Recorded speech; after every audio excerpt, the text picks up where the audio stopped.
अथवा मंगला गौरी व्रत कथा सुननी चाहिए। यह कथा सर्व कल्याण को देने वाले हैं। व्यास जी ने कहा, एक बार नैमिषारण्य तीर्थ में 88,000 मुनि एकत्र होकर सूत जी से पूछने लगे, हे महामुने, आपने हमें अनेक पुराणों की कथाएं सुनाई हैं। आप कृपा करके हमें ऐसा व्रत और उसकी कथा बताएं जिसके करने से संतान की प्राप्ति हो तथा मनुष्य के रोग शोक अग्नि आदि का दूर हो। कलयुग में सभी जीवों की आयु बहुत कम है। इस पर यदि चिंता के कष्ट लगे रहेंगे तो वे श्री हरि के चरणों में अपना ध्यान कैसे लगा सकेंगे। श्री सूत जी ने कहा, हे मुनियों, आपने लोक कल्याण के लिए बहुत ही उत्तम बात पूछी है।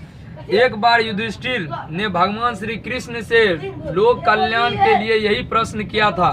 भगवान श्री कृष्ण और युधिष्ठिर का संवाद में आपके सामने कहता हूँ, ध्यान देकर सुने। एक समय हस्तिनापुर की राजसभा में योगी राज श्री कृष्ण बैठे हुए थे।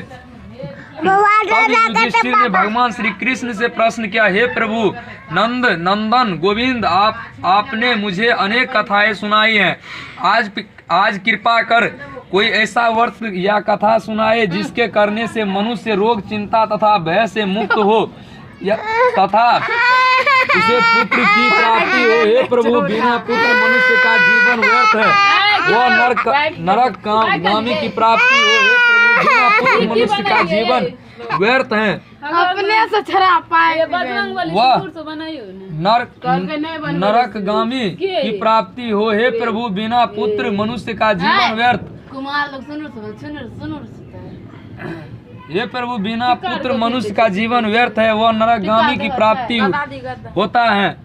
पुत्र के बिना मनुष्य पितृ ऋण से छुटकारा नहीं पा सकता और न ही वह पुनः नरक से उद्धार पा सकता है। अतः पुत्रदायक व्रत बता।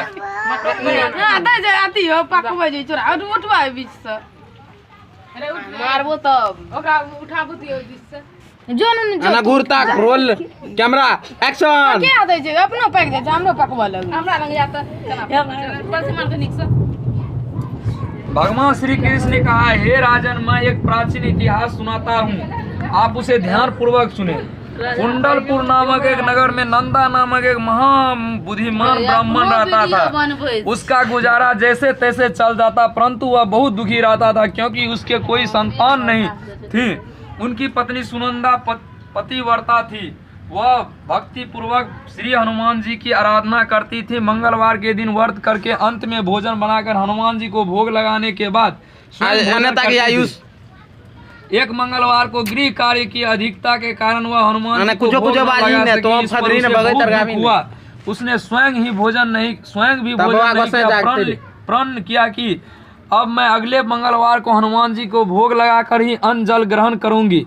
ब्राह्मणी सुनंदा प्रतिदिन भोजन बनाती, श्रद्धा पूर्वक पति को खिलाती, परंतु स्वयं भोजन ग्रहण नहीं करती और मन ही मन श्री हनुमान जी की आराधना करती। इस प्रकार 6 दिन तक ब्राह्मणी सुनंदा अपने प्रण के अनुसार भूखी प्यासी निराहार रही, परंतु 7वें दिन मंगलवार को वह प्रातःकाल ही बेहोश होकर गिर पड़ी। सुनिंदा की इस असीम भक्ति से श्री हनुमान जी बहुत प्रसन्न हुए और उसके सम्मुख प्रकट होकर बोले, सुनंदा, मैं तेरी भक्ति से बहुत प्रसन्न हूँ, तू उठ और वर मान। सुनंदा अपने आराध्य देव श्री हनुमान जी को अपने समक्ष पाकर आनंद से विहल हो उनके चरणों में गिर पड़ी और कहा, हे प्रभु, मेरे कोई संतान नहीं है, कृपा करके मुझे संतान प्रदान करे। श्री हनुमान जी ने कहा, तेरी इच्छा पूर्ण होगी, तेरे यहाँ एक कन्या उत्पन्न होगी, उसके अष्टांग प्रतिदिन सोना दिया जाएगा, प्रतिदिन सोना दिया करेंगे। एक बार इस प्रकार वह वर देकर श्री हनुमान जी अंतर ध्यान हो गए। ब्राह्मणी सुनिंदा बहुत हर्षित हुई। उसने यह समाचार अपने पति को जाकर कहा। ब्राह्मण देव कन्या का वरदान सुनकर कुछ दुखी हुए, परंतु सोना मिलने के बाद सुनी तो बहुत प्रसन्न हुए। विचार किया कि ऐसा कन्या के साथ मेरी निर्धनता भी समाप्त हो जाएगी। श्री हनुमान जी की कृपा से वह ब्राह्मणी गर्भवती हुई और 10वें महीने में उसने एक सुंदर कन्या को जन्म दिया। यह कन्या अपने पिता के घर में ठीक उसी तरह से बढ़ने लगी जिस प्रकार शुक्ल पक्ष का चंद्रमा बढ़ता है। 10वें दिन ब्राह्मण ने उस बालिका का नामकरण संस्कार कराया। उसके कुल पुरोहित ने उस बालिका का नाम रत्नबला रखा। इस कन्या ने पूर्व जन्म में विधि विधान से मंगल देव का व्रत किया था। रत्नबला का अष्टांग प्रतिदिन बहुत सा सोना देता था। उस सोने से नंदा ब्राह्मण बहुत धनवान हो गया। ब्राह्मणी सुनिंदा भी बहुत अभिमान हो गई। लाइक वीडियो भेजबो। समय बीतने के साथ रत्नबला 10 वर्ष की हो चुकी थी। एक दिन सुनिंदा ने नंदा ब्राह्मण से कहा, हमारी पुत्री रत्नबला ब्याह योग्य हो गई है, अतः कोई सुंदर तथा योग्य वर देखकर उसका विवाह कर दे।